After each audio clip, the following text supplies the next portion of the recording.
Love at First Sight, Chapter 1. The introduction is literally a few words on the story from me personally. I felt an unforgettable emotion from reading it, so enjoy watching it and appetite if you eat. I heard Maddie before I met her. I was at one of those endless parties. The hour was late. People were getting more and more drunk. Strange and disturbing things were happening in dark corners. As usual, it didn't concern me. I was hanging out on the sidelines because I hadn't yet decided to take holy orders. Nevertheless, the chances of solving the chastity problem were slim. My abstinence depended on other people's choices. It's not that I was Quasimodo. It's just that I didn't have that easy flirtation. In fact, I don't have a single thin bone in my body. Women tell me I'm too honest. I kind of understand that. Everyone expects me to talk casually, at least at the introduction stage. Life is short for me. Or maybe I'm that insecure. Anyway, I'm not sophisticated. Obviously, no one wants that, no woman. They need long bouts of flattery and subtle hints, suggestions, not unsubstantiated statements. I've been working on my game for all of my 20s, and I've had enough girls to dispel most rumors that I'm of normal orientation. But it wasn't until my 29th year that I actually hooked up with a woman. I always get the ones who need it. Linda was attractive, beautiful, but she was almost as socially retarded as I was. She was the kind of girl who likes to pick out the wedding china on the third date. I thought she was the one. Mostly because she didn't run screaming outside when I told her I had absolutely no problem with it. It was obvious from the start that she was the best I could do. Our personal flaws simply complemented each other. We were very well suited for each other. In fact, we hit it off so often that she got knocked up 2 months after we met. She didn't seem to believe in birth control, and I was simple-minded enough not to ask. To be honest, I was fine with it. At that stage, getting married was something out of the ordinary, like joining the Boy Scouts at 11. I've already had a very successful career. I do pen testing. I hack into other people's computers and tell them how I did it. Companies pay a lot of money for that knowledge. This is probably the only job that a socially disadvantaged nerd like me can succeed in. Linda and I moved into an apartment in Germantown, Maryland, and very soon we had 3 children. It was then that I discovered, to my utter amazement and delight, that I really loved this baby. Admittedly, up until that point, I was a true man of nowhere. I was adrift, grabbing convenient targets wherever and whenever I found them. I wasn't interested in anything, at least not enough to care much, and there was no emotional investment in the relationship, ever. This was true of my marriage as well.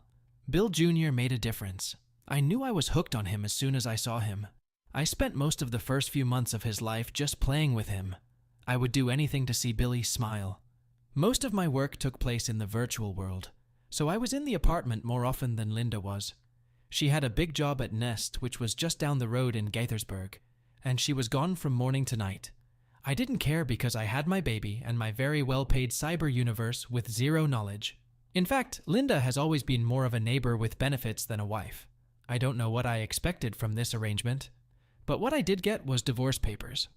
It seems Linda got a better offer from a guy she met at a party in DC. The whole time I was watching the guy they were spending the evenings with. Frankly, I was relieved to cut her out of my life. The thing is, once she had Billy, she went back to being an amazingly self-centered bitch. Neither Billy nor I needed it. So we shared the DVD collection, which was pretty much all we owned together. She took her clothes and disappeared into the Reston wilderness. I wished her all the best. This brought me back to the horniness problem I've been trying to solve for months now. That night, Billy was at my parents' house. In the time since his mother had gone missing, my parents had been his only family. Like me, they loved the baby. They both wanted me to be a couple. They said Billy needed a woman in his life. So they were more than happy to take care of him anytime I was looking for a replacement for him. In the morning, we were off to IHOP. But tonight was my night of wandering. The hunt was uneventful. So before I went to my room, I went upstairs to urinate one last time. At that moment, I heard loud noises coming from the other end of the hallway. My ears popped, and with them something else. The voyeur that I am, I should have seen it. I opened the door slowly. I didn't really need to be delicate. There were 4 guys in various stages of undress, wandering around the room. No one was wearing pants. Most were wearing shirts. Except for the 5th guy, who was lying between the woman's legs on the bed. The soles of her feet were pointed at the ceiling fan that was slowly rotating above their heads. She was emitting the loud shrieks that got me there in the first place. Every now and then, she would let out an even louder, "Oh yeah!" A real discussion broke out between the two guys who were watching. The one said, "Look how this fool is enjoying herself." Another told the one with her that he should hurry up because it was his turn, to which she added, "That's it. Keep going." I sat down in a comfortable chair to watch. At that moment, it was not only self-education, but also pure interest. Of course, I knew about the gang war. I just never witnessed it. I was really interested in the motives of those involved. It was obvious the guys wanted to have a real good time. Most guys my age would have been left with a hole in the wall, so the enthusiasm of the 5 of them was no mystery. However, it was unclear what the woman was getting out of it, other than stimulation. Notice I'm not saying stimulation is bad. It's just that it looks like she's been at it for at least 2 hours, so we can assume that her initial fervor has died down a bit. However, she still acted with her partner as if nothing had happened yet. The guy who was currently saluting grunted loudly, and I saw him arch his back for a few seconds, and she muttered contentedly. Then he backed away from her. It looked like he was holding the door for the next guy. The guy next in line replaced his buddy. At that moment, he and she raced again. She didn't even seem to interrupt her rush. She made an unintelligible sound of satisfaction and went back to work. It went on like that for another 20 minutes. I almost dozed off. During this time, all but one of the guys had left. The last one seemed to be waiting for his buddy to finish. Finally, I heard him say, "Oh yeah!" And the last guy did his part. He slowly pulled away as she continued to get high.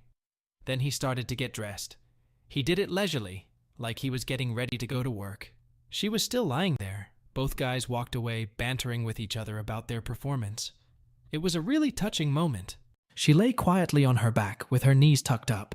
She looked completely used. She had that look 1,000 feet away. Meanwhile, her body was heaving with exertion. She had finally returned from whatever mystical journey she had been on. She asked almost casually, "So are you going to continue or not?" I just as nonchalantly replied, "No, I'm just curious." For a change, my mind filtered out my usual response, which was that I don't like to catch things. It was a strange situation. It was clearly a girl on the hoof. She wasn't drugged, or tied up, or even very drunk. How a woman who had just volunteered to spend the evening with 5 men could look so vulnerable and destitute was beyond me. But I even felt sorry for her. But the main emotion was curiosity. She replied, "Well, if you're not interested in touching me, why don't you at least give me a ride home?" The whole conversation went on, as if we had just run into each other at Starbucks and she was going to order a cab. It was creepy. I said, "I'd love it if you took a shower first." I thought it would be a little tactless to tell her that I didn't want my car seats dirty. She rose tiredly from the bed. I had seen the same awkward gesture in people who had just finished a marathon. She groaned and, hiding in the bathroom, said with a bitter chuckle, "I'm going to hate myself in the morning." I replied, "I don't doubt it," trying to hold back the sarcasm. It was like we were discussing the weather. I noticed that she, disappearing through the doorway, was graceful. I wondered why a girl with a body like that felt she needed to tug on the plume of uppity politicians to get attention. It piqued my interest. She had been there for a while, but she had something to wash herself with. She returned to the bedroom fresh and pink, wrapped in a towel and drying her wet hair. Her face was as first class as her body, a perfect oval with thick blonde hair framing it, big dark eyes, and a wide, sensual mouth. This woman was a once-in-a-lifetime experience. She had to ride in a fancy harness for these guys to carry her around like a queen. Now I was really curious. I don't have a degree in psychology, and I'm not a lifeguard. In fact, I don't really care about the human race as a whole. But this woman's behavior was too strange. She was a mystery I had to solve. I thought she might be a girl of easy virtue. She was wearing expensive clothes. Maybe they paid her for it. All the way to the car, she bounced around beside me and chatted about how beautiful spring was. She was only about 5'2", so I was looking down at her from above, being almost a foot above her head. She wasn't wearing a bra. She kept throwing flirtatious glances at me. Finally, I said a little more bluntly than I had planned, "Drop it. It's not happening." She looked confused. It was like she didn't know what I was talking about. She asked, "What's not going to happen?" I said, "You know." She obviously didn't know. I opened the door. She jumped in. She said, "Nice car." It's been great. Like I said, I live in an apartment. I make a lot of money and I don't have much to spend it on except for the baby. So renting a Range Rover is not too extravagant. I was driving. She was giving directions. We ended up at an apartment complex in Chevy Chase. She definitely had money. I asked, "What do you do for a living?" She nonchalantly replied, "I'm a lawyer with the FDA." I thought, oh crap. I was glad I didn't blurt out, "So you're not a night butterfly?" Instead, I just stared at her. She added, "Why don't you shut your mouth and come up?" I replied, "Sure, I may be socially retarded, but I'm not stupid." We entered the almost palatial lobby and took an elevator to the top floor that the Willard Hotel downtown would have been proud of. I looked around its corridor like someone who'd never seen a luxury building before. She had a single girl with lots of money look that suggested she had more than just a GS-13 career. I wandered around the apartment touching things. She had beautiful things. She had floor-to-ceiling windows. The view of the emerging dawn was spectacular. She asked, "Would you like a drink?" It was welcoming, not sultry. I said, "I really should get back," and yawned. She said, "Why don't you stay here? Miss Kitty is too sore today, but I shall be ready to hit the road early tomorrow morning." I didn't know how to solve this elephant in the room problem. Hell, it wasn't an elephant. It was a woolly mammoth. I said, "Maybe some other time, but I have to pick up my son in the morning." She replied, "I didn't think so. Are you married?" I told her the whole creepy story. I only left out the part about me being a candidate for a short busload of women. She seemed fascinated. She was a fantastic listener. While I was telling the story, the sun came up. It had been a very long day. Finally, I said, "In 2 hours, I have to pick up Billy in Gaithersburg." She said, "Great, let me get changed, and we'll go pick him up together. Why don't you take a shower to wake up, and we can have breakfast on the way?" I started looking around to see if I had accidentally walked into an episode of The Twilight Zone. I asked in surprise, "You don't even know me, and you want to come with me to pick up my child?"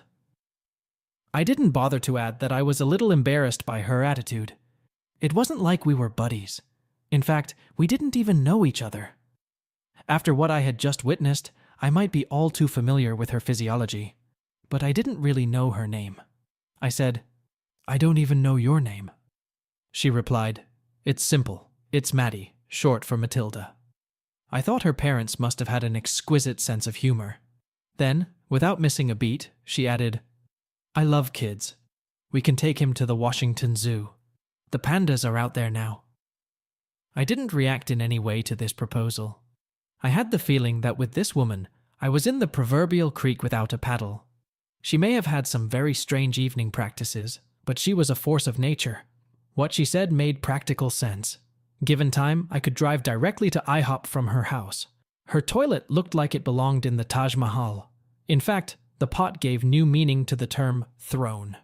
I dragged my exhausted ass into her shower, which was the size of my entire bathroom. I was soaping up when the shower door opened, and she appeared behind me. "Let me do it," she said, and began lathering up old Lucifer. The traitorous little friend immediately caught her eye. I turned to face her. She was laughing merrily. There was nothing explicit about what we were doing. It was more like we were having a pillow fight or engaging in some other mischievous teenage fun. She giggled. I held her at arm's length. She looked at me inquisitively, and I kissed her. I couldn't help myself. She was so alive and full of joy. She slapped my hand and said, "We don't have time for this. We have to get your baby." I thought, she's part of the night party, and now she's in charge? I wiped myself down with a towel that must have wiped an entire cotton field. She got ready in her own room. I thought, this woman has serious money. Her contradictions were driving me crazy. The hot shower made my blood pulse again. I was waiting for her in the living room when she reappeared. It was the girl from the neighbor's yard, the one with the pigtails. She was a stunning beauty.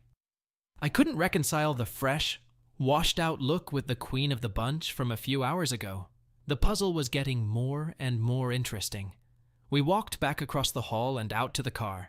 She grabbed my hand happily and pressed it to her side.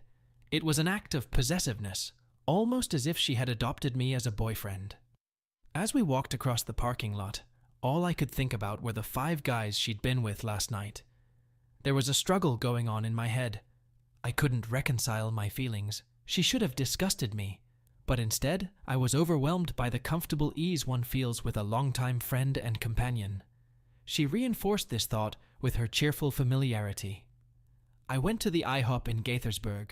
I planned to meet my parents there. She wanted to know everything about my baby. I told her that he was an inquisitive 3-year-old. I told her that his mother lost interest in him about 10 minutes after he was born, and it was up to me to take care of his child. I added that the only thing Linda had done in the 8 months before she left was actually breastfeeding, and that was only because she was the only one who had the technology. Billy is a bright boy. He was very happy to see me, and I was even happier to see him. He was sitting on his high chair with a big pile of crackers on his tray.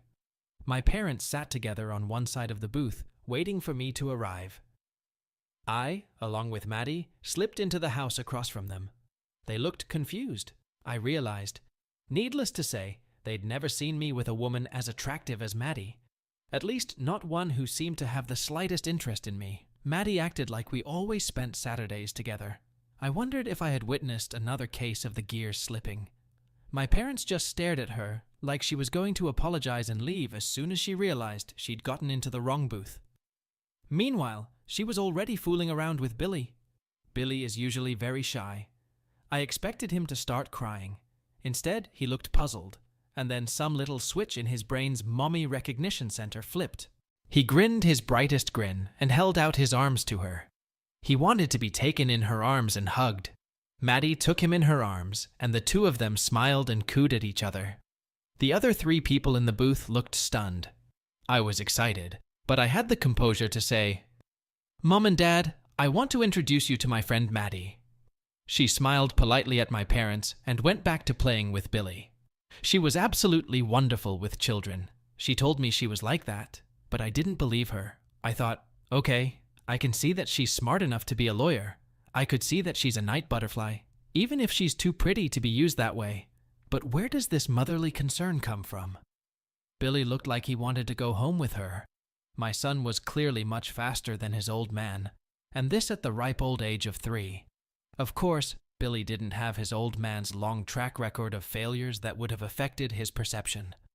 My parents obviously wanted to know where this vision of beauty came from and what pictures I had so they could blackmail her into being with me. After what I had witnessed last night, I could have taken some pictures, but I didn't get the impression that she was with me for any other reason than she wanted to be there, and she loved my baby. I said as diplomatically as possible, "Maddie and I met at a party last night and decided to take Billy to the DC Zoo to see the pandas." Maddie added, turning sternly to Billy, "Want to see some funny bears?" Billy knows what bears are. He shone like a spotlight. My mom looked at me skeptically. It was something like, "Where did you find this wonderful woman, and how much are you paying her to be with you?" I had the good sense not to tell her I'd run into her last night, when she was dragging a train of guys behind her. Maddie's paradoxes were pissing me off. I had to find out who she really was. So I said, "We should go. Thanks for watching him," and I started to get out of the booth. Both parents said, "No, we want to get to know your new friend better." Maddie gave them a serene smile. I thought, oh my God, she's going to tell them. Maddie says, "Bill and I met at a party last night and hit it off right away. I was hoping we could spend some time today getting to know each other better. He's so deep and interesting." I had 2 thoughts. 1, there is a God. The second was, mine has an incredible sense of irony. The last word I would use to describe myself is interesting. Perhaps I would choose the word deep, since I am as shy as my little boy, and I'm not chatty. People sometimes mistake my silence for deep thinking, not that I'm actually tongue-tied. I try to give everyone a thoughtful look. I said, as aloofly as possible, "Maddie really doesn't know me very well." I could say the same about her. She clearly has a screw loose somewhere. My dad asked, So where do you live and what do you do? Maddie says, I graduated from Harvard and went to Harvard Law School. For the past 6 years, I have been an attorney at the FDA. I specialize in compliance litigation, although I occasionally handle product lawsuits as well. I live in Chevy Chase, but that's because my dad set up a very substantial trust for me. I couldn't afford to live where I live on my government lawyer's salary. My father said with disbelief, resounding in every word. So how did you meet Bill? He's kind of a stay-at-home geek. My parents nodded sympathetically, as if they felt sorry for anyone as misguided as Maddie. My father owned a hardware store. He would never realize that a foam tester was a very highly paid covert specialist. Most of my work was for alphabetized agencies reporting to the Director of National Intelligence, but I also do cases for the military and the State Department. And I'm on speed dial with most of the public relations directors of the big banks. Maddie says, I met him last night. I came with some guys from my golf club. They left me there, and Bill offered to drive me home. He's a real gentleman. I was shocked. The guys she spent the evening with were with her at the golf club? I know enough about guys to know why they dump her. It's a matter of respect for the woman. But I wondered what was going on in Maddie's head. I really didn't want to sit through any more insults. I could have embarrassed myself without my parents' help, and I needed to go away and think about it for a while. So I said, it's a long drive to Rock Creek, and Billy will need a nap, so we better get going. Maddie took Billy in her arms like a veteran mother, and we said goodbye. We walked back to my car, Maddie carrying Billy on her hip. He chatted with her about bears. She looked like she was listening. She buckled him in his car seat. I thought, she's done this before many times. And then she sat down next to me. There was bliss on her face. I said, you weren't kidding. You really love children. She said, I adore children. I want a dozen of them. It was like a revelation. I said, I never asked. Is there someone special in your life that you could spend them with? She replied, maybe you, and gave me a loving look. I had never seen such a look on a woman's face in my life. It was the kind of affectionate, secret smile that a wife might give her husband when she offers him something important. It seemed to be a sincere affection. This concept exploded in my skull like a .22 caliber bullet. I hissed, how can you say that? We don't even know each other. I refrained from adding, and what makes you think I'd have kids with a girl like you? I was in a real predicament. If I had met this woman under any other circumstances, I would have fallen head over heels in love with her by now. She radiated happiness. She was smart, witty, lively, energetic, caring, and attentive to my child. She was also gorgeous. More surprisingly, she seemed to imprint on me in some special, duckling manner. That's when most women, even homemakers, check their watches. And this girl was talking about having kids. And to make matters worse, I had never felt so comfortable with another person in my life. The fact that neither of us had gotten any sleep in the last 24 hours just didn't sit right with me. It was like we had been married forever, and were out on a Saturday afternoon with our boy. What was even more perplexing was that Maddie was so beautiful that she could have easily attracted better guys. I am the type of person who lives by Groucho Marx's old phrase, I don't want to be a member of a club that would accept me. However, this woman went out of her way to be with me. I felt like that damn elephant was about to put its tusk in my ass. I wanted to change the subject. I asked conversationally, how do you have such an obvious skill with children? She said, we are Irish Catholics. I am the eldest girl of 7 children. My parents both worked hard, and I had most of the childcare responsibilities as a child. I loved it. I added wryly, didn't you miss out on all the fun as a teenager? I know I'm stupid. I didn't expect her to seriously admit that she was trying to catch up on everything. She says, oh no, I loved raising my younger siblings and watching them develop and learn. I enjoyed watching life through their fresh young eyes. Okay, so she really was Mother Teresa. I gave up. There was no way I could learn anything about her motives using this approach. I tried another way. So you play golf? Are you good at it? I admit it was a little transparent, but I'm not known for subtlety. She replied, oh yeah, I play in 2 different leagues. When I was at Harvard, I played in intercollegiate. She seemed excited that I asked. Things were going so well that I didn't have the heart to ask which of the foursome she'd spent the evenings with last night. I had to cut to the chase. I asked, so what brings you to the party? Do you know Ed Wilson? Ed was the host last night. I know him because we literally did time together. It was for some hacking exploits as teenagers.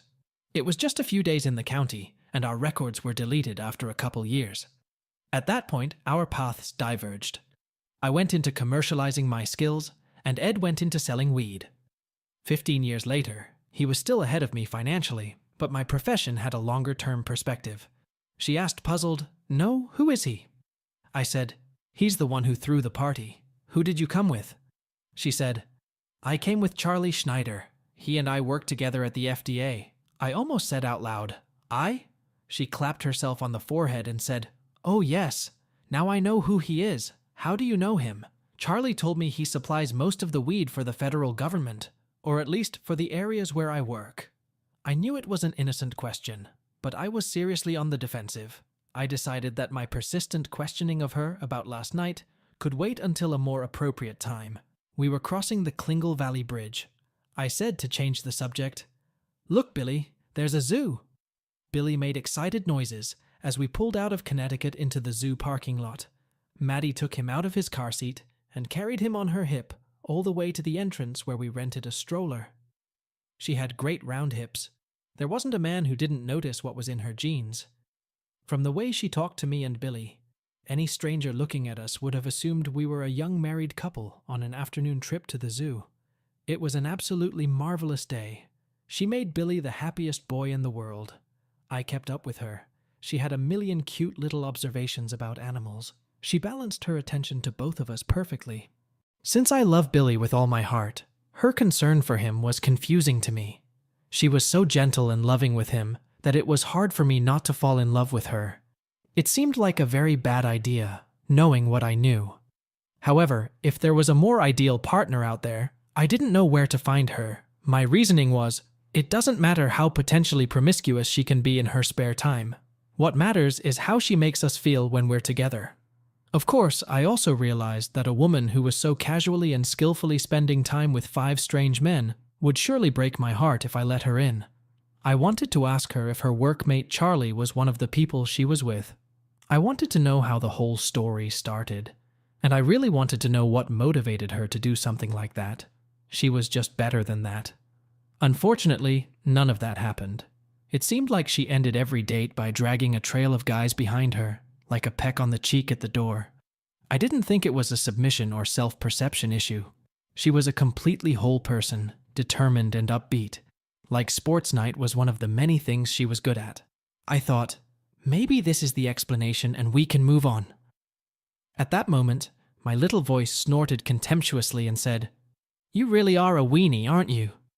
I decided to abandon all thoughts of my new friend's proclivities and just enjoy our short time together. It would probably be the only day I would spend with her. When we got back to her house, she looked sad. She hesitantly said, "Would you like to come up? I have a few things Billy might like and lots of baby videos for him to watch." I regretfully replied, "No, he's tired and has to sleep in his room." Then I impulsively muttered, "That was one of the best days of my life." I couldn't help myself. It was. She looked hesitant, as if she had been pondering something for a long time. Then she said with misgiving in her voice, "I can come over to your place if you'll give me a minute to pack some things. Tomorrow is Sunday. I can spend the whole day with you if you'd like." An easy choice. I knew I was sure to love it. I said, "I'd love to have you over to my place, but I haven't slept in 30 hours, so it's just going to be a dream." Billy was making impatient noises in the back of the car. He said, "Can Mommy sleep over?" His confusion about who Maddie really was serves as a pathetic commentary on his actual mother's role in his life. The last thing I wanted was to get even deeper into a relationship with this woman. She had seriously gotten under my skin and into my heart. And frankly, I suspected all the circumstances and her motives. But looking at the 2 eager faces in front of me, all I could say was, Maddie can stay with us if she wants. They were both glowing with happiness. I have a nice place. It's not as luxurious as Maddie's, but it's pretty decent. The downstairs is what's called an open floor plan, meaning there are no walls between the front door and the patio doors. I have a small bathroom downstairs, and 2 bedrooms, and a full bath upstairs. Seneca Lake is right off the patio, and I have a 22-foot pontoon boat and a sunfish on a winch on the dock at the foot of the lawn. She was thrilled. Billy had his own room, decorated accordingly. It's sort of a proto-habitat for a 3-year-old macho man. She carried him upstairs, and we stood there while he dressed in his PJs, brushed his teeth, and climbed into bed. She kissed him gently on the forehead. He said in his sweet, boyish voice, "Good night, Mommy." I looked at her. Her eyes were full of tears. I thought, fuck it. I don't care how many gang fights she's been in. This woman is the real deal.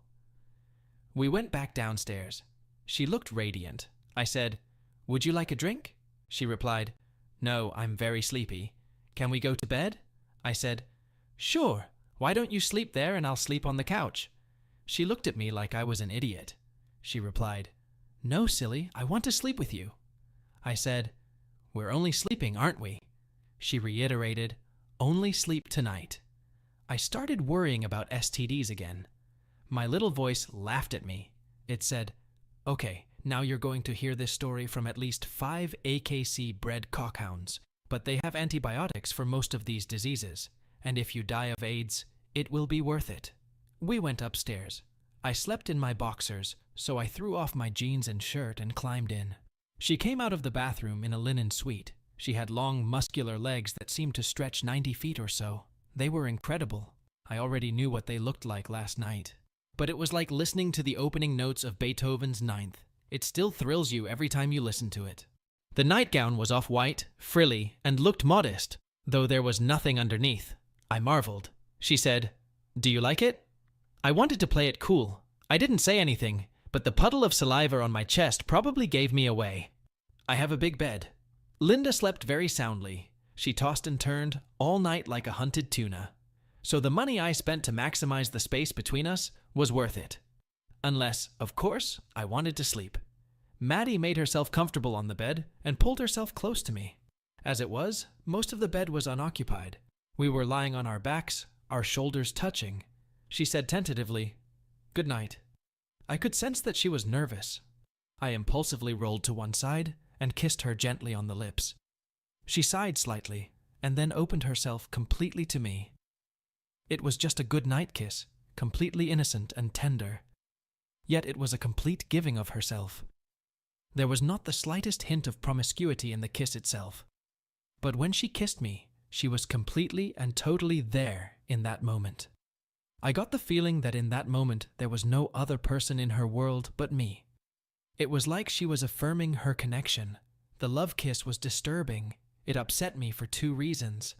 First, I had only met her 24 hours ago, and that under circumstances that could diplomatically be called unromantic. I wasn't sure if being intimate with a beautiful and accomplished woman who trains for sport could benefit me.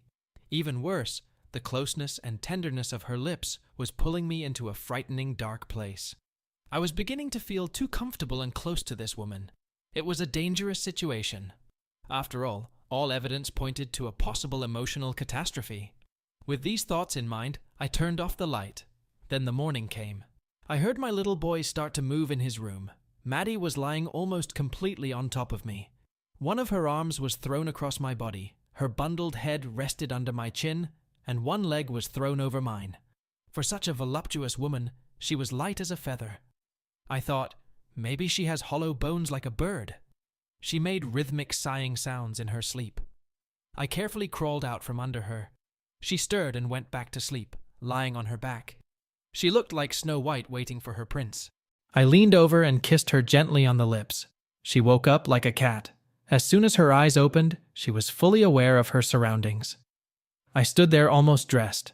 I said, "Good morning, sleepyhead. I need to pick up my son. Take your time. I'll make breakfast for us." The thought gave her strength. She said resolutely, "Let's pack it in."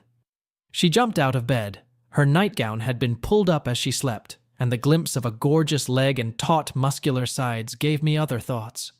She pointed. She waved me off and pulled on a Ralph Lauren robe that looked pure cashmere.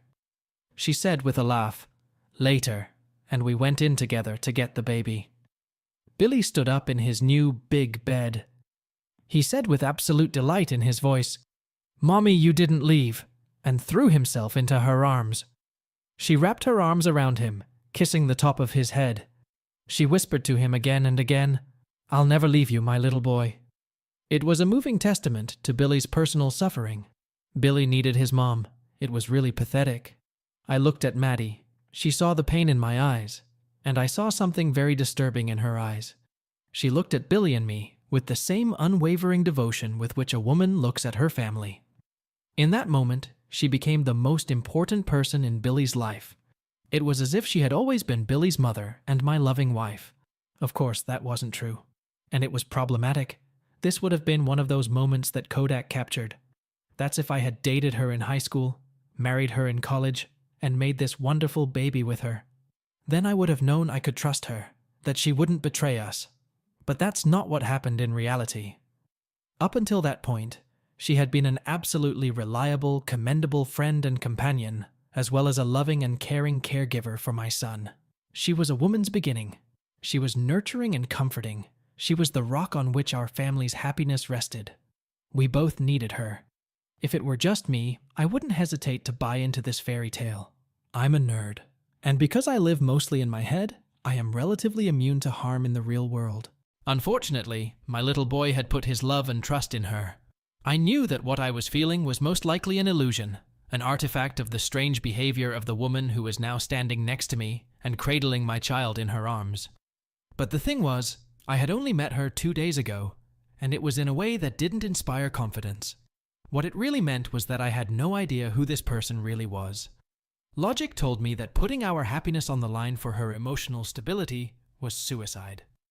That conclusion was based on the full set of events from the previous night. Don't get me wrong, I'm not a prude. But in my opinion, women who do it with multiple men is not a good option in the long run. I had to protect my son from the man I saw in that room. The person I had been in contact with since her return from the land of infinite sensation was reliable. She was worthy of our trust in every way. She was in control of the situation. And in that respect, I didn't care at all that in some respect she might have a few monkeys in her attic. I was more than happy to take at face value the loving, caring woman who was now comforting my child. The main problem was that in less than a day we started forming family bonds. I could understand why I do this. I'm impulsive and probably more than stupid when it comes to women and their intrigues. I couldn't understand Maddie's motives. She seemed to want a close relationship, and I was happy to get as close to her as I could. She was the most beautiful woman I'd ever known. But that wasn't the point. Being a single parent is very lonely. There are huge emotional rewards in raising a child. Their unconditional love gives meaning to your own life. But you can't wait to share your child's experiences with the only person who loves them as much as you do. Linda took that away from both of us. And when it comes to loving your child, relying on the instincts of any woman other than a mother is nothing. Maddie held Billy in her arms and rocked him, and he snuggled against her and cried with happiness. My mind drifted past the woman's incredible beauty to the sense of peace and comfort she enveloped us both in. If I could trust her as the person I was dating at that moment, then she was the best thing that had ever happened to me and Billy. If, however, she was a person who did things that fundamentally destroyed herself, then she was a dangerous drug. And the sooner I got rid of her, the better. I was going to bring this discussion to the floor and finalize it today. Meanwhile, I said heartily, "Who wants to ride a horse for breakfast?" We went downstairs and Maddie led the way. My little jockey squealed with delight. I couldn't help but notice how sensually her hips swayed as I rode behind her. She turned left, into the kitchen area, and I headed to the front of the living room. My little boy needed morning cartoons. 5 minutes later, he was sitting there, mesmerized by the adventures of Hiccup and Toothless. I returned to the kitchen, where she was diligently pouring pancake batter onto my griddle. She was creating the perfect Mickey Mouse-shaped pancake. Her frantic concentration on preparing something delicious for Billy made my mood lift. Her thick, dark hair was disheveled. She wore no makeup at all, and her face was gorgeous. It was relatively small. I walked over to observe the work of art she was creating. She looked at me. Then she turned and wrapped her arms around my neck. She pressed her small, firm body against me and gave me the sweetest kiss a wife ever gave her husband at breakfast on a Sunday morning. It said, "Thank you for this moment of peace and contentment." She pulled away, continuing to put her arm around my shoulders. She looked at me intently with her deep, intelligent eyes and asked, "Do you believe in love at first sight?" With all the thoughts in my head at the moment, this question was not something I wanted to do. So I said, "Can we spend the rest of the day discussing this?" She looked disappointed. She clearly wanted to hear a resounding yes. She turned and went back to making a big stack of Mickey Mouse pancakes for us. She looked upset, and for the first time, she didn't radiate the boundless joy I had felt from her almost from the first second we met. Instead, she seemed very sad. I didn't know how to feel about that. She seemed bitterly disappointed by what I thought was a reasonable response. All I said was that I wanted to better understand the emotional state we were both in before making any commitments. When it came to interacting with a woman, it was something of a first time for me. Given the way I was encouraged, at this stage of the relationship, I would have normally pulled out the ring box. Instead, I wanted to have an honest conversation about our motivations and what it all meant for our future. Having deep feelings for someone other than Billy was very dangerous territory for someone who didn't work anywhere like me. But that didn't stop us from enjoying our breakfast. Billy really liked the pancakes. He's a smart boy and immediately understood what shapes are. So we took turns taking bites out of Mickey to create different images. Maddie made Billy laugh by carving eyes and nostrils into his pancake. He carved a big mouth, and I carved a mouth with sharp teeth. Billy wasn't sure he liked my sense of humor. Maddie scolded me for bothering him. She said the way his mother would have said, "You know he's sensitive." Billy decided he liked her a lot more than he liked me. They went back upstairs to get dressed. Maddie came downstairs in simple shorts and a sleeveless tank top that showed off her perfectly muscled legs and stunning breasts. She has such a mature body that it would be difficult for her to dress in something that didn't make her look pleasing to the eye. But in this outfit, she managed to look both modest and enticing at the same time. Her thick blonde hair was tied back with a bandana. It was a sort of suburban housewife's hairstyle. Her perfect face glowed with energy and cheerfulness. She held Billy's hand. He looked at her with pure adoration. I was both delighted and alarmed at the same time. She dressed him in baby shorts, a little polo shirt with alligator on it, and deck shoes. He looked like the fanciest kid in the whole nursery. She kissed me absently on the lips, and we walked out to the back terrace where she was still holding Billy's hand. It felt like we'd been doing this for 10 years. It was a lovely late spring weather day in Maryland. The summer humidity had not yet set in, and the air was soft and warm. Someone was cutting the grass nearby, and you could smell it, as well as the scent of the flowers and the lake. Everything was as peaceful and relaxing as it could be. We were standing on the deck, the three of us holding hands, when a couple from a neighboring condominium approached us. Billy plays with their 2 children. He is just between their boys in age, and my neighbors are used to bringing him over, so the older one doesn't hit his little brother too hard. The wife did a double take. In fact, it was even insulting. She was clearly wondering what a nerd like me was doing with a hottie like Maddie. She addressed Maddie politely and sternly. "Hello, my name is Nancy, and this is my husband Tom. We are William's neighbors. We were wondering if Billy could come over for a little while and play with our boys. We are making dinosaurs out of clay." Tom looked at Maddie surreptitiously, lust written all over his face. Maddie smiled at them both, as if they'd been exchanging recipes for years, and said, "Sure, then maybe we can all go on the boat after lunch. I can make a picnic." She turned to me and said, "Would you like to do this with Bill? I think Billy would like the opportunity to get in the water later."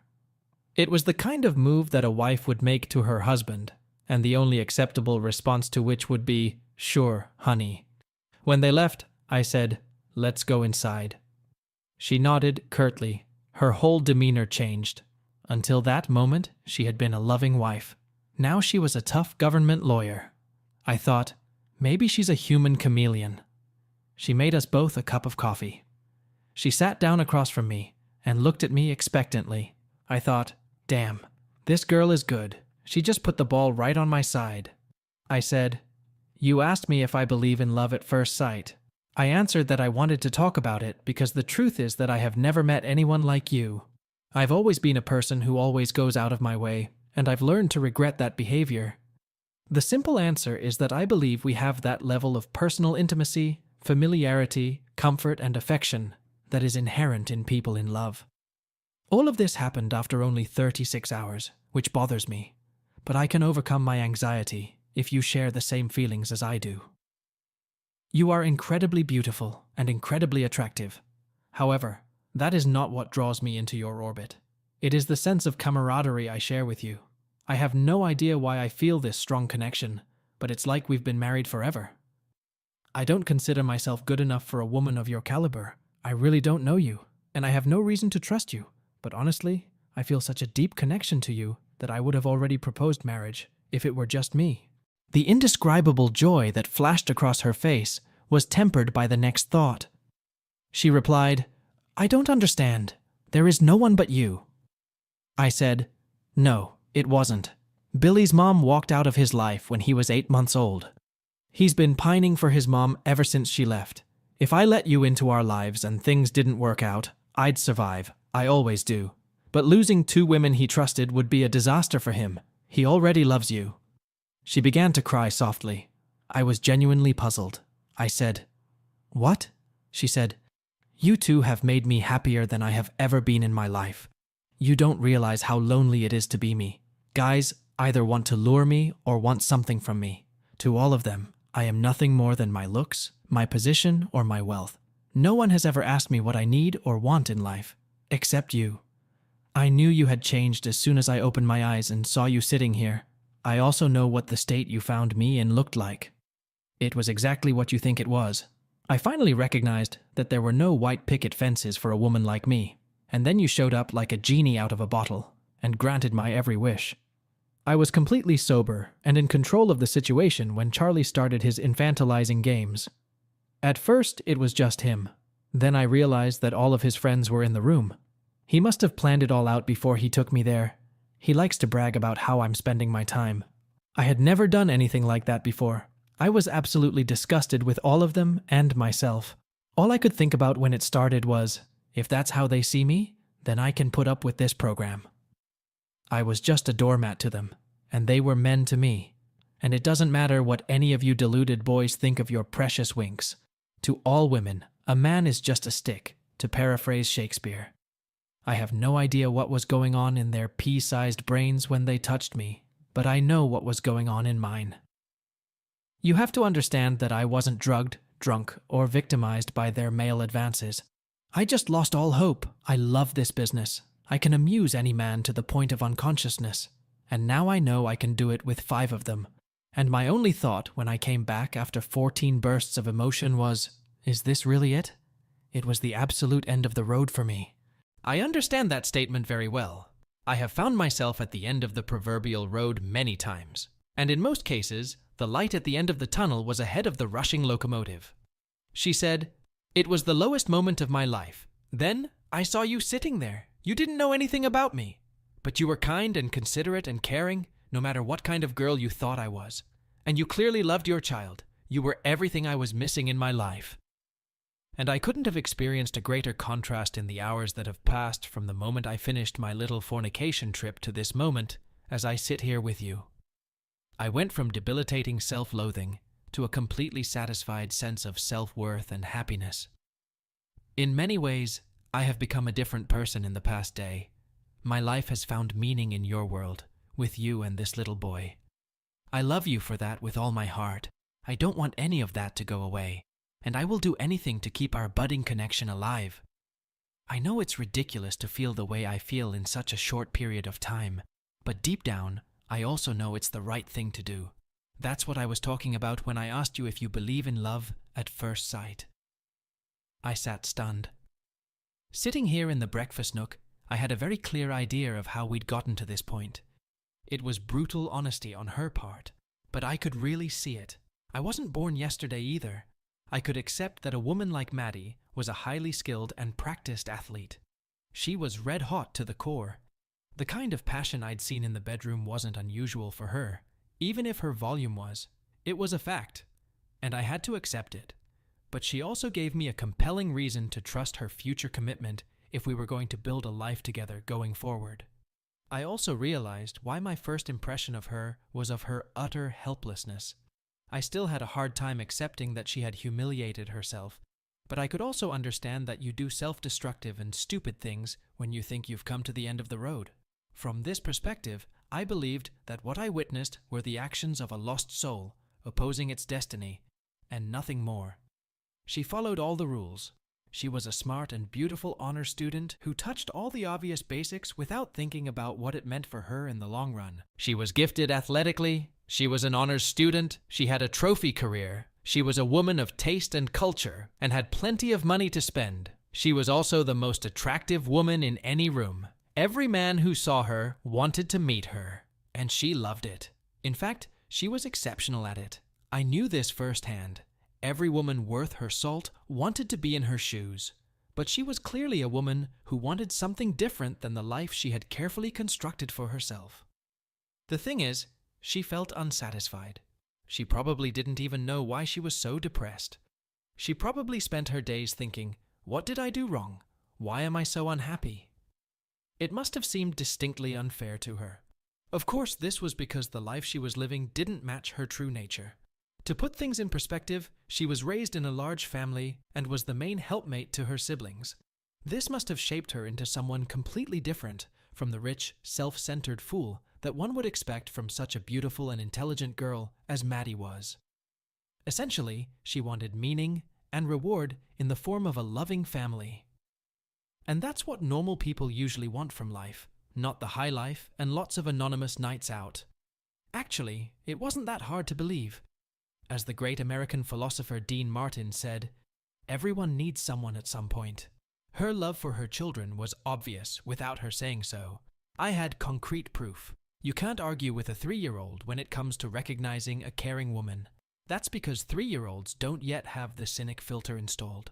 And when Maddie and Billy were together, he relentlessly took advantage of every mommy opportunity.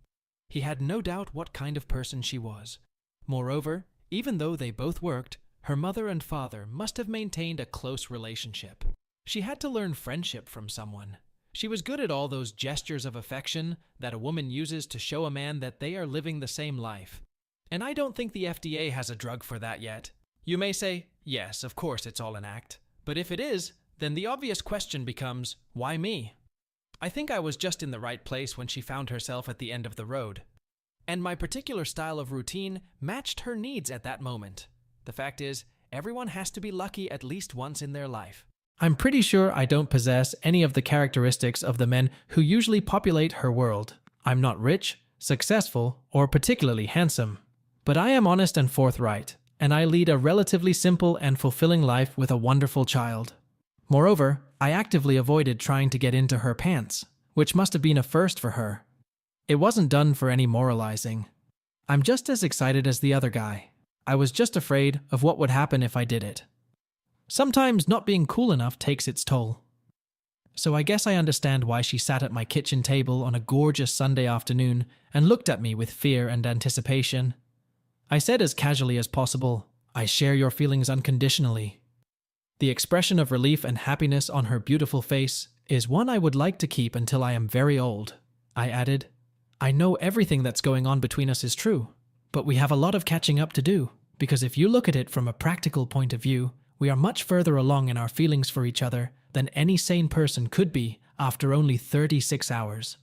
And if you want to be with us, you're going to have to change your lifestyle, and in the short term, because I would never rip Billy out of the life he knows. He's too fragile for that kind of change right now." Maddie reached across the table and took my hand in both of her delicate little hands. She brought it to her lips and kissed it. Then, something changed in her eyes. It was the most sizzling look I had ever gotten from a woman. I thought, "Uh-oh, that fire is burning very hot," she said. "On your deathbed, you won't regret committing yourself to me. Together, we will do whatever it takes to live a happy life together. I will never change a single part of Billy's life, but he will have to get used to being the oldest boy in the company of the other siblings. I plan to make for both of you." At that moment, she stood up, lifting me to my feet. She threw her arms around my shoulders and grabbed the back of my head. Her kiss made steam come out of my ears like one of those old-fashioned cartoon characters.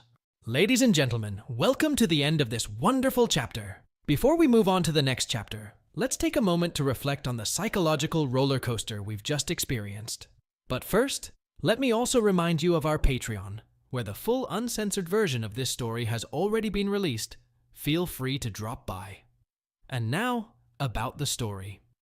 Our protagonist, still reeling from an unexpected encounter at a party, finds himself drawn into the mysterious world of Maddie, a woman with a complicated past and a deep need for companionship. As their relationship develops, we witness worlds and values collide, forcing our protagonist to grapple with his own insecurities and judgment. Maddie, on the other hand, recounts a dark moment in her life, showing vulnerability and longing for something more meaningful.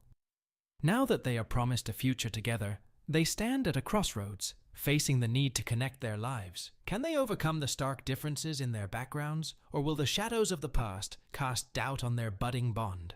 But wait, my dear viewers, the plot is winding down. As we enter the next part of our story, secrets and desires are revealed, and the characters find themselves on the cusp of change. Can Maddie truly change her life for love? And will our protagonist be able to make sense of the complexities of this unexpected romance? To find out about the uncensored sequel and get exclusive moments without waiting for a new chapter, head over to our Patreon page, where you'll find the full, unfiltered version of this gripping saga. The link is in the description below. Stay tuned for the next installments, where the stakes will be higher, the emotions deeper, and the mysteries surrounding Maddie's past will continue to unfold. In the meantime, my friends, remember, every story has its twists and turns, and ours is no exception.